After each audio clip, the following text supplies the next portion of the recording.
నేను మీ డాక్టర్ వగ్గు ఆనంద్ కుమార్. నేను consultant dermatologist and hair transplantation surgeon, ముఖ్యంగా KIMS hospital, minister road, Secunderabad. And also నా క్లినిక్ వచ్చేసి బర్కత్పురాలో ఉంది. ఈరోజు మనము డాండ్రఫ్ ఎందుకు వస్తుందో తెలుసుకుందాం. ఈ యొక్క డాండ్రఫ్ తో చాలా మంది బాధపడుతూ ఉంటారు.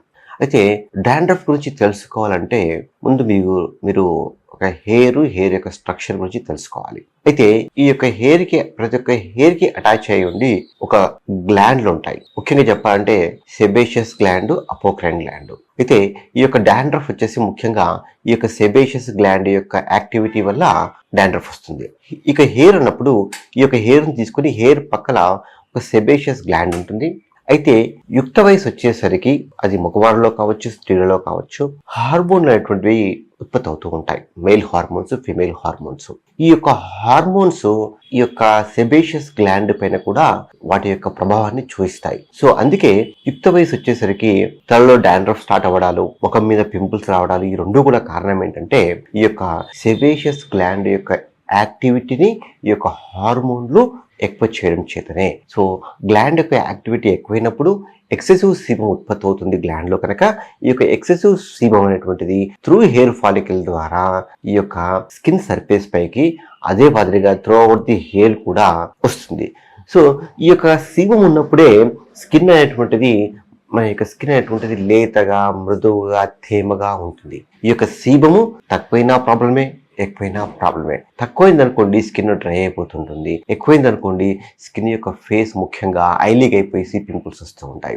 అదే మాదిరిగా తలలో విషయానికి వస్తే ఇది ఎక్కువైంది అనుకోండి, ఈ యొక్క సీబం సెక్రేషన్ ఎక్కువైనప్పుడు ఏమవుతుందంటే అది డాండ్రఫ్ గా మారుతుంది. సో ముఖ్యంగా ఈ సీబం లోపల ఫ్రీ ఫ్యాటీ యాసిడ్స్ ఉంటాయి. ఈ యొక్క ఫ్రీ ఫ్యాటీ యాసిడ్స్ ఉండడం చేత అది ఏమవుతుందంటే మన యొక్క తల లోపల ముఖ్యంగా ఒక మలేసియా అనేటువంటి ఒక ఫంగస్ ప్రతి ఒక్కరిలో ఉంటుంది. ఇది ఇన్హాబిటెంట్. ఈ యొక్క ఫంగస్ ఏమవుతుందంటే ఈ యొక్క ఫ్రీ ఫ్యాటీ యాసిడ్స్ ఉన్నటువంటి యొక్క సీబం పైన వర్క్ చేసేసి వీటిని అన్సాచురేటెడ్ ఫ్యాటీ యాసిడ్స్ గా కన్వర్ట్ చేసినప్పుడు ఏమవుతుందంటే ఈ యొక్క అన్సాచురేటెడ్ ఫ్యాటీ యాసిడ్స్ ఈ యొక్క స్కాల్ప్ మీద ఉన్నటువంటి యొక్క స్కిన్ ని ఇరిటేట్ చేసినప్పుడు కింది లోపల ఇన్ఫ్లమేషన్ ఫామ్ అయ్యేసి అప్పుడు స్టిమ్యులేట్ అయ్యేసి ఇంకా ఎక్సెసివ్ యొక్క స్కిన్ యొక్క పై పొరల నుంచి ఎక్కువ కణాలు ఉత్పత్తి అవుతూ ఉంటాయి అన్నమాట. సో ఎక్కువ కణాలు ఉత్పత్తి అయ్యేసి అవి యొక్క స్కిన్ యొక్క పై భాగంలోకి అంటే స్ట్రేటమ్ కార్డియంలోకి వచ్చేసి పుట్టుగా రాలిపోతూ ఉంటుంది అనమాట. సో ఈ ఎక్సెసివ్ సీబం ఉత్పత్తి వలన, ఎక్సెసివ్ యొక్క ఫ్రీ ఫ్యాటీ యాసిడ్స్ వలన, తర్వాత మలేసియా ఫంగస్ యొక్క యాక్షన్ వలన, ఎక్సెసివ్ ఎయిర్ యొక్క కెరటనోసైట్స్ యొక్క ఉత్పత్తి వలన ఈ యొక్క అన్ని కలగలిపితేనే అప్పుడు అది మనకు డాండ్రఫ్ గా తయారవుతుంది అనమాట. సో ఈ యొక్క డాండ్రఫ్ అనేటువంటిది చాలా మంది స్ట్రెస్ ఎక్కువైనప్పుడు కూడా ఎక్కువ అవుతుంటుంది. ఎందుకు ఎక్కువ అవుతుందంటే స్ట్రెస్ కు గురైనప్పుడు మనలో న్యూరో ట్రాన్స్మిటర్స్ అనేటువంటివి రిలీజ్ అవుతాయి.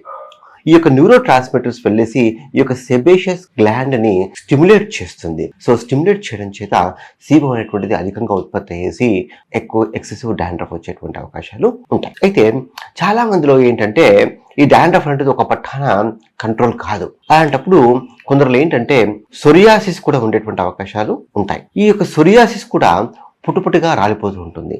డాండ్రఫ్ లో అయితేనేమో సింపుల్ గా గ్రీజీ స్కేల్స్ ఉంటాయి. అదే సొరియాసిస్ లో అయితేనేమో డ్రై స్కేల్స్ ఉంటాయి. అయితే కొందరిలో ఏంటంటే అటు డాండ్రఫ్ కాకుండా ఇటు సొరియాసిస్ కాకుండా రెండింటి మధ్యలో ఉండి ఒక కన్ఫ్యూజన్ ని క్రియేట్ చేస్తూ ఉంటుంది. వాళ్ళకి ఎల్లప్పుడూ డాండ్రఫ్ ఉంటుంది. వాళ్ళు కోమ్ చేసుకున్నప్పుడు కావచ్చు, వాళ్ళ యొక్క శరీరం పై భాగంలో కానీ, ఈ యొక్క షర్ట్ పైన కానీ, టీ షర్ట్స్ పైన కానీ ఎప్పుడు పుట్టు రాలుతూనే ఉంటుంది అనమాట. ఓకే, అది సెబోసొరియాసిస్ అంటాం. అంటే అటు సొరియాసిస్ లక్షణాలు ఉండవు, అటు డాండ్రఫ్ లక్షణాలు ఉండవు, ఈ మధ్య భాగంలో ఉంటుంది అనమాట. చాలా కన్ఫ్యూజన్ కి క్రియేట్ చేస్తుంటుంది. దాన్ని సెబోసొరియాసిస్ అంటాం. అంటే ఏంటంటే డాండ్రఫ్ లో ఉన్నటువంటి వల్ల లోపల కొన్ని లక్షణాలు సొరియాసిస్ లక్షణాలు కనిపిస్తూ ఉంటాయి కనుక అది అటు ఇటు కాకుండా ఉండడం చేత దాన్ని సెబోసొరియాసిస్ అని చెప్పేసి అంటూ ఉంటాం. మరి దీనికి ఏమైనా ట్రీట్మెంట్ ఉందా అంటే డాండ్రఫ్ ఉన్నటువంటి వాళ్ళు ఎట్టి పరిస్థితుల్లో ఫస్ట్ హెయిర్ ఆయిల్స్ అనేటువంటివి అప్లై చేయకూడదు.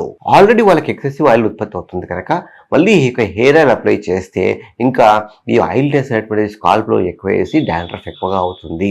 రెండోది వాళ్ళకి యాంటీ డాండ్రఫ్ షాంపూస్ ఉంటాయి. ఈ యొక్క యాంటీ డాండ్రఫ్ షాంపూస్ లోపల ముఖ్యంగా ఈ యొక్క ఇటకొనజోల్ కావచ్చు, సైక్లోపెరాక్స్ కావచ్చు, ఇలా యాంటీ ఫంగల్ ట్రీట్మెంట్ ఉన్నటువంటి యొక్క షాంపూసే వాడితే చాలా మంచిది.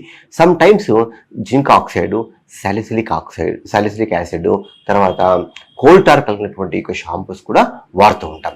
తర్వాత ఈ యొక్క షాంపూస్ ఎన్ని రోజులకు ఒకసారి వాడుకోవాలి డాండ్రఫ్ ఉన్నటువంటి వాళ్ళంటే, వాళ్ళు డాండ్రఫ్ అధికంగా ఉంటే డైలీ ఈ యొక్క షాంపూస్తో స్నానం చేస్తే మంచిది. ఒక్కసారి కంట్రోల్ అయిన తర్వాత ఫ్రీక్వెన్సీ తగ్గించేసేసి 3 డేస్కి ఒకసారి ఈ యొక్క షాంపూస్తో తల స్నానం చేయాలి.